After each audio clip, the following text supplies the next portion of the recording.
Oke, bismillahirrahmanirrahim. Assalamualaikum warahmatullahi wabarakatuh. Kali ini ketemu lagi dengan saya Tangguh di digitalytics.id.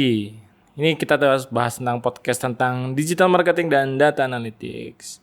Jadi kali ini saya bahas tentang, bukan bahas ya, mungkin cerita a day in my life gitu. Wah, karena dia mau bahas teknis, mau bahas strategi dan lain-lain, cuman keseharian aja. Cuman dari keseharian ini mungkin siapa tahu ada insight atau ada yang bisa di summary gitu ya.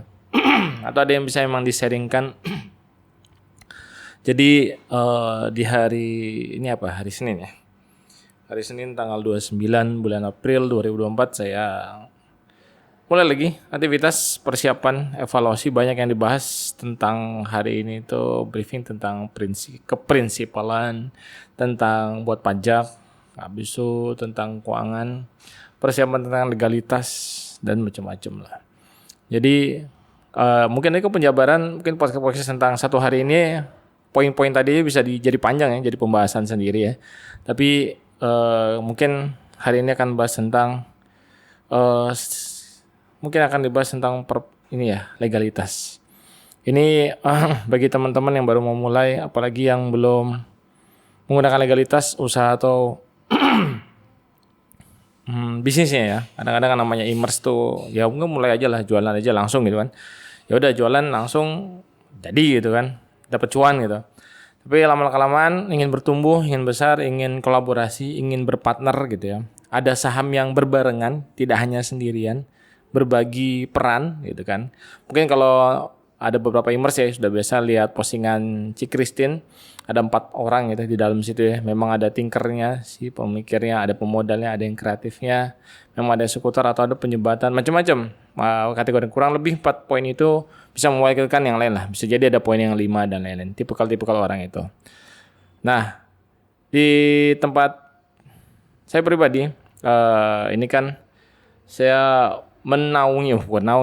membersamai bahasanya, membersamai tim-tim di sini yang tadinya besar menjadi kecil. Akhirnya kita efektivitas reduce lagi karena perusahaan itu merah itu berarti merugi ya. Beberapa bulan bahkan sudah berjalan ada bisa naik. Nah, ada urusan masalah legalitas yang harus dibenahi. Yaitu saya harus membenahi tentang posisi saya sebelum itu adalah, karena ini a day in my life, jadi saya cerita sebelumnya saya masuk dari sini itu bekerja sama bareng-bareng bersama itu di manajer di revenue stream. Di revenue stream pokoknya datangin revenue aja ya, datangin cuan lah gitu ya.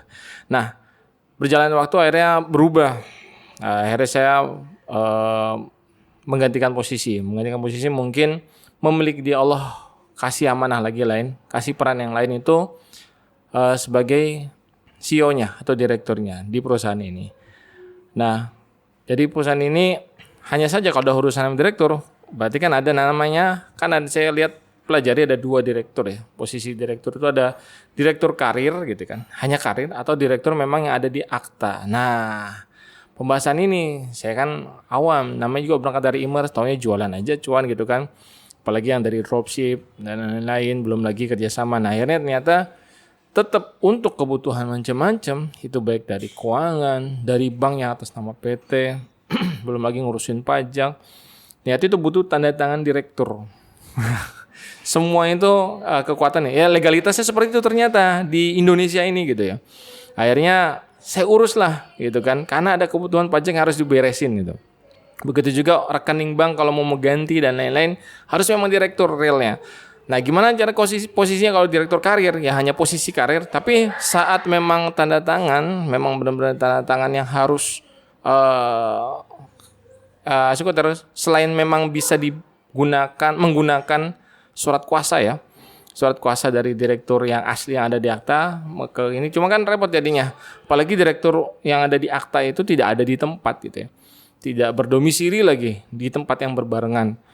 Nah, itu sedikit merepotkan. Makanya untuk itu kita mengurus di akta pergantian pengurus di dalamnya sebagai direktur, tapi tidak menggeser sebagai kepemilikan saham. Nah, ada lagi direktur yang berubah sahamnya. Nah, itu macam-macam. Atau sahamnya bergeser. Nah, itu gimana deal-dealan teman-teman ya posisinya. Nah, saat ini saya kebetulan memang untuk pengurusan tanda tangan sana, tanda tangan sini. Akhirnya itulah yang saya lakukan, tinggal mencari notaris-notaris ya. Saya mau nanti tinggal notaris, saya juga baru pertama kali dalam hidup saya ngurusin begini. Ternyata Masya Allah untuk usaha itu butuh legalitas dan lain-lainnya itu lumayan, saya bilang riuh gitu ya. Akhirnya bawa aktanya, ngurusin ini, siapin KTP yang ada di dalam akta itu, siapin NPWP yang ada di dalam akta itu. Ya semua emailnya juga. Akhirnya nanti perubahan ada akta perubahan ya, bukan akta pendirian. Nah, itu yang salah satu poin yang tadi saya sebutkan di awal, saya lagi menguruskan itu. Ya sedang berjalan karena sirkuler ya. Akhirnya akta ini berkeliling di mana orang-orang yang dalam akta ini berada di mana, jadi dikirim ke sana. Ada materinya. Nanti setelah selesai baru akta perubahan itu jadi. Kurang lebih itu saya sharingkan podcast hari ini sepintas ya. Sebelum briefing pagi-pagi bersama tim di sini. Semoga teman-teman yang baru mulai ya dari Imers mau mulai benar-benar pengen kerjasama punya bisnis atau atas nama PT atau CV atau ya berbadan hukum itu banyak plus minusnya gitu ya, banyak plus minusnya, tinggal nanti seberapa besar kedepannya mau seperti apa, bisnisnya mau diarah kemana gitu kan. Tetap ujung-ujungnya nanti harus ada yang dilaporkan dan lain-lain, saham yang mungkin harus dijual gitu kan, saham harus di-sharingkan, itu berbadan hukum lebih aman insyaallah. Mungkin itu aja sharing pagi ini di tanggal 24. Terima kasih. Assalamualaikum warahmatullahi wabarakatuh.